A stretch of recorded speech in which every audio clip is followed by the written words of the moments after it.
The other video got cut short here, but as I was saying, this is just a really beautiful piece of history. The nicest Honda Trail 70 I've seen to date, and have the privilege of working on.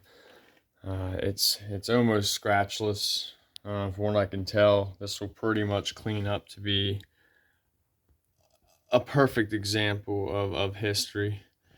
So it's unmolested, hasn't been robbed any parts. Everything still seems to function from what I gather at this rate. Now the next step for us is to determine whether or not the fuel cell under here, we got to clean that out. Thankfully they gave us a plastic cell, so we have to flush this tank, get that all clear. Then we'll determine whether the lines are good, replace the Chinese fuel filter that we have installed over here, and then see if the system will pull fuel, because there is what looks to be down here a possible air leak that would not allow the engine to have enough crankcase pressure to pull the vacuum of fuel that it would need accordingly. But yeah, the next step is cleaning that tank, and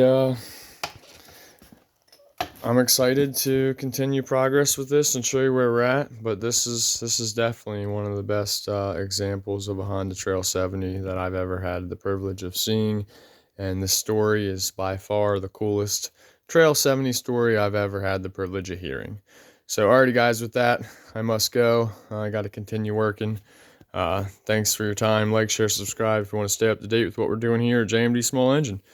Be blessed.